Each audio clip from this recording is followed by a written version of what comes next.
Olá, vamos continuar então nossa aula sobre deficiência intelectual, continuando falando das síndromes. A próxima síndrome que nós vamos falar é a síndrome de Asperger. Ela é chamada assim porque é um transtorno de Asperger ou uma desordem de Asperger. Então, a Organização Mundial de Saúde a trata, no CI 99.8.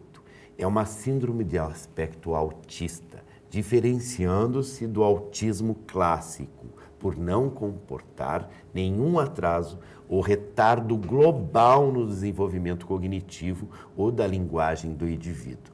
Então, a Asperger, ela é uma forma de manifestação autista, ou seja, o que é essa forma? Ele vai trazer uma deficiência intelectual, sim, tá? Mas ela não vai ter uma deficiência global, no sentido do comportamento e do desenvolvimento do indivíduo.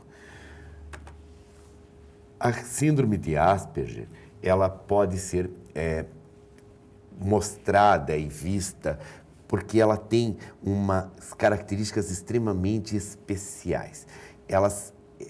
Essas pessoas, essas crianças, elas têm uma curiosidade muito grande por coisas extremamente complexas. Então, elas vão ter uma apresentação da manifestação da síndrome através de demonstração de coisas espetaculares, tipo assim, cai uma caixa de fósforo no chão, ela olha, ela te diz quantos palitos exatamente existem no chão.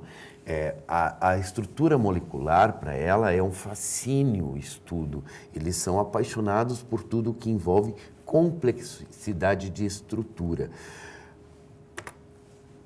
Alguns sintomas da síndrome de Asperger: dificuldade de interação social, a falta de empatia, interpretação muito literal da linguagem, a dificuldade com mudanças, preservação em comportamentos estereotipados.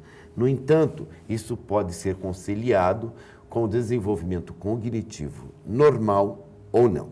Então, veja, quando nós falamos assim, dos sintomas, a dificuldade de interação social, eles têm uma dificuldade muito grande no toque.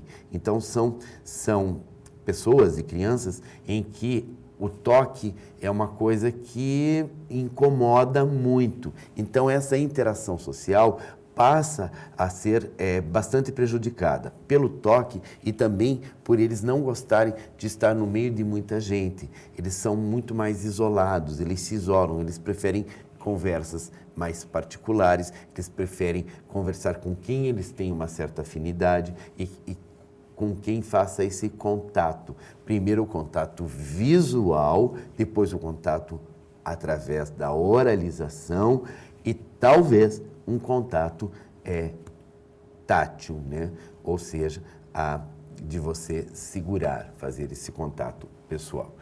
A falta de empatia, eles nunca sentem por você simpatia ou antipatia. Então, essa empatia, a falta deles perceberem em você e acharem alguma coisa de você é uma coisa fantástica. Eles são extremamente neutros em relação a essas comunicações, a essas interações sociais. Para que a pessoa chegue até eles, ela precisa de muito contato, ela precisa provar muita coisa, até que eles tenham esse vínculo, que se crie esse vínculo social.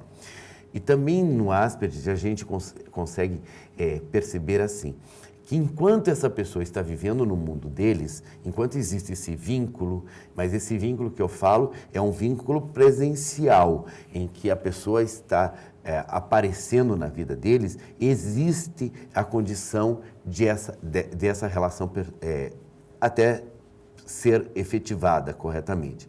Quando essa pessoa some da sua relação, eles esquecem. Não é a saudade que a gente sente, a falta, é uma coisa meio complicada eles sentirem isso. Pode ocorrer sim, até acontece, mas a característica geral é que tem que se ter uma relação muito intensificada, uma presença constante para que exista essa falta da pessoa, digamos assim, fisicamente. a interpretação muito literal da linguagem. Então, aquilo que você fala é aquilo que ele entende. Ou seja, às vezes você tem as falas com novas conotações, você fala uma coisa querendo dizer outra, mas para eles, literalmente. Se você diz assim, hoje eu vou chutar o balde, é você chutar o balde mesmo, pegar um balde e chutar. Então, a interpretação é literal. Tudo que você fala é interpretado de acordo com aquilo que você diz. Se você diz assim, apareça lá em casa, como a gente costuma muito falar, apareça lá em casa, ele vai aparecer. É literal, eu apareço. Tá? E você vai ter que me receber e você vai ter que estar à minha disposição. Porque você falou, apareça lá em casa, eu estou aparecendo. A dificuldade com mudanças. Então, ele tem regras, tá? E sistematização. São fatores fundamentais nessa síndrome, em que tudo que se foge à rotina, à sistematização, o assusta e faz com que ele regrida no seu desenvolvimento. Nós tínhamos um aluno na nossa escola com essa síndrome, ele entrou na nossa escola na 3ª série do ensino fundamental e conseguiu se desenvolver educacionalmente até o 3º ano do ensino médio. Né? Então, ele tinha assim, ele foi se adaptando ao lugar de convívio. A professora que cuidava dele da 3ª, ela conseguiu ir até a 4ª série. Na 5ª série, a gente fez uma apresentação formal de todos os professores, mostrando para ele quando cada um deles estaria, ou seja, aquele horário único. Né? Então, ele era um aluno que assistia a aula, no nada, ele levantava, botava as mãos para trás e batia 12 vezes a cabeça dele na parede. Batia 12 vezes a cabeça dele na parede, voltava, sentava e continuava normalmente assistindo a aula.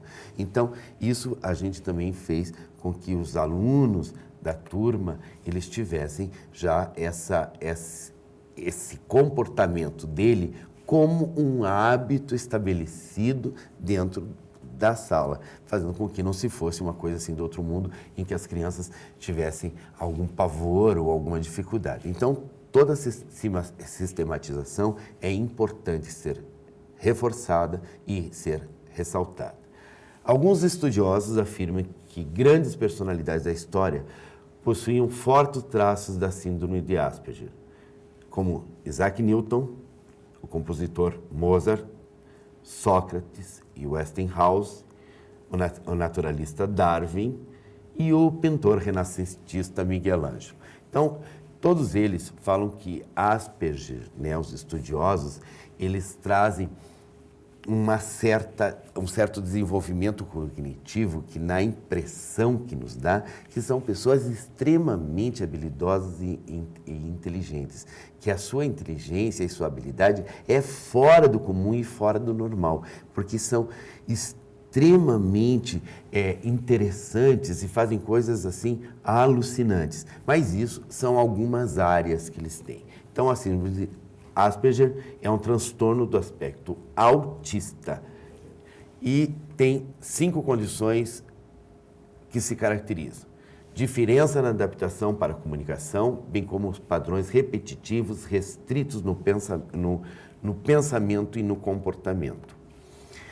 Quando a gente fala da síndrome de Asperger, nós podemos falar do filme Simples Como Amar. Assistam esse filme, que ali tem 2 sindrômicos de Asperger que vivem uma relação amorosa. É um filme fantástico para vocês perceberem todas as manifestações do comportamento da síndrome de Asperger.